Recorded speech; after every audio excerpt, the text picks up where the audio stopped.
Marcus, your 51st Premier League goal for Manchester United, but as important as any of the others, many of the others? Yeah, it's a deciding goal, and probably not the most beautiful goal, but you know, we'll take what we can get, and we'll take the 3 points and move on. And today was tough game, and you know, we expected a tough game, but you know, at the end of the day, we managed to get over the line. Talk us through the goal, because when you cut inside, there wasn't a great deal on.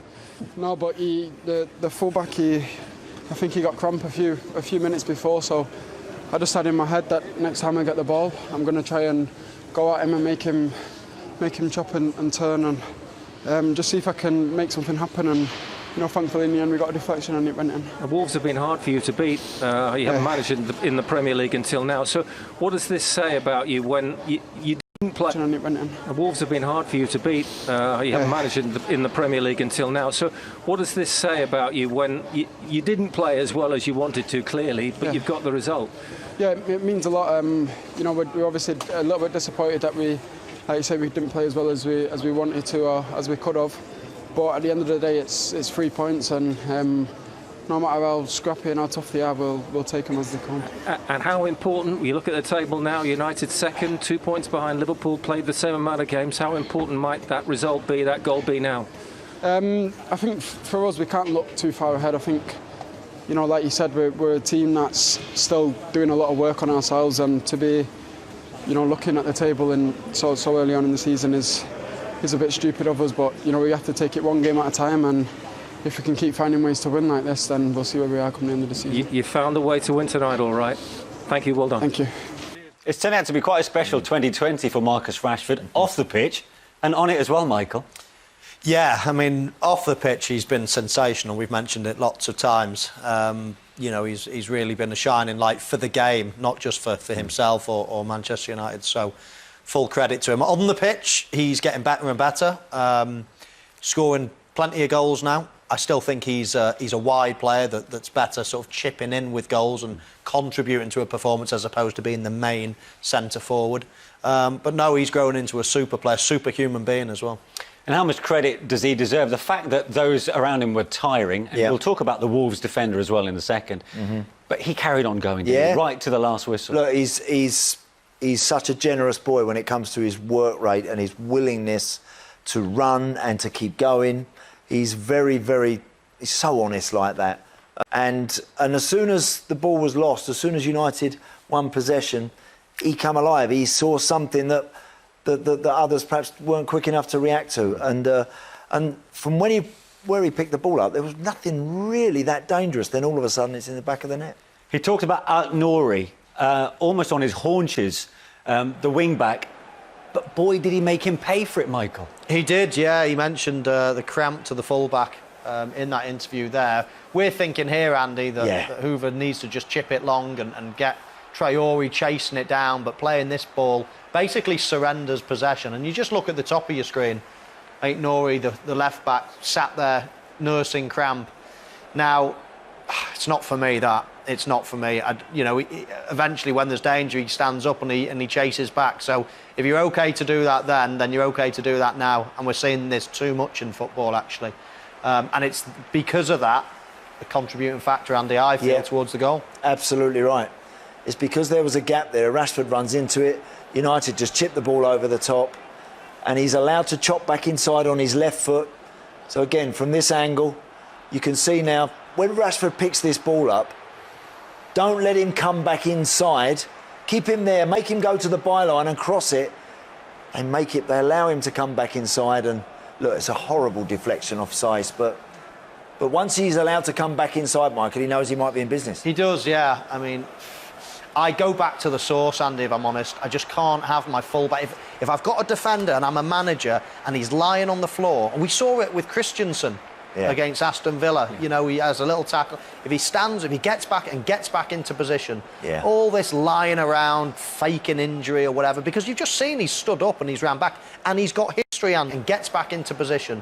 All this lying around, faking injury or whatever, because you've just seen he's stood up and he's ran back and he's got history, Andy, as well. I'm sure he did it. Yeah, he did it against Southampton a while ago. And I mean, Well, here we have it. Look at this. I mean, absolutely nothing wrong. Rolling on the floor, stays down, and where does the goal end up? Or the problem area is in the left-back area. Look, the ball comes out. There's no left-back now, so the ball gets chipped where he would have been, and all of a sudden, if he had been there, there wouldn't have been any goal. Bang, important goal, 1-0 to Southampton. It's unacceptable, honestly. If I was a manager, I would... Well, that's why I couldn't be a manager. Yeah. I could accept it if it was my centre-forward. Yeah. You know, that... Not my centre-half, not my left-back. They have... In the last minute, come on, we're going to get a point at Old Trafford. All right, just to play devil's advocate, he did go off a couple of times with a couple of niggling injuries. He fell on the point of his shoulder. He did. He was in a bit of pain. So but was he maybe struggling to finish until the whistle? I suppose by the way he came back... Manish. Yeah, you're right. By the way he came back... And in some ways, do you think he overcompensated going goal side of Marcus? Again, he sort of runs back. You'll see him. He drifts back. And so he gets himself off the floor. I mean, Mo's absolutely right. Get back up on your feet now. You'll see him. He drifts back. And so he gets himself off the floor. I mean, Mo's absolutely right. Get back up on your feet now. He sees Rashford move and he thinks, oh, I better get on my feet. I better get going. So he now runs back. Keep him closer to the byline. But he wants effectively now to pass him on to somebody else. Yeah. And I know he's shattered. The boy is absolutely out on his feet, but he's limping a bit. Now he decides, oh, I better get going. Now keep him going towards the byline. Don't let him come back on his left foot. Look at the bottom of the screen. 90 minutes plus 3. Yeah. I mean, Andy, I've played with players that have had a broken leg and tried to and still run back. Honestly, I have. I know I have. And it's funny in here. But imagine being the manager. You've got a point at Old Trafford. Do you know, his 2 wing-backs tonight, and they're both talented boys. He's got Hoover there, last 30 seconds on the clock. Chip it in behind. We've got Adama Traore who'll go after that. Yeah. Just clip it in behind him. And then on the other side, he's got the other young man on the floor. Feels shattered, doesn't feel like it can go on. Then after that, just clip it in behind him. And then on the other side, he's got the other young man on the floor. Feels shattered, doesn't feel like it can go on. Then all of a sudden gets back up on his feet and it's all too late. It's all too late. But, you know, as a striker, you've got to be merciless. And you've got to make them pay for that. Definitely. And we heard what Marcus Rashford said. He smelt blood, didn't he? He said it. He felt that the full-back was getting cramp. So I thought, next time I get it, I'm going to run at him. And that's exactly what you do. You prey on the weak. Yeah. That's what centre-forwards do. That's what you've got to do. So absolutely brilliant from Marcus Rashford. And from Manchester United's point of view, it's a real game changer. But as I say, if I was a Wolves manager, I'd be absolutely livid. Up until that point, it was a contest that I think, admittedly, wouldn't have lived long in the memory. No. But they're now second in the table, United, behind their arch-rivals Liverpool. What does that mean to them going into 2021? Well, I think that it says that this league is very unpredictable and that with their squad and the quality that they've got, the run that they're on, United are a confidence team. They're a confidence team. And when they get confident, they didn't play great tonight, but they'll feel great about this victory tomorrow morning. They'll feel great about it when they see themselves second and they're on a good run. They're in a good moment. And you wouldn't want to play them. You wouldn't want to catch them when they're right, Michael, would you? No, and you said something earlier in the show about Ole Gunnar Solskjær being a confidence manager as well. And that resonated with me because I think it's exactly right. How many times under his reign have you seen Manchester United doing well? All of a sudden, a couple of bad results, what do? Boom, they revert back to type and they sit back and they counter-attack. And that's what they've done. That's what they did a couple of seasons ago and last season as well against Manchester City. Look at the record against Man City. They beat them most times because they play in a certain way.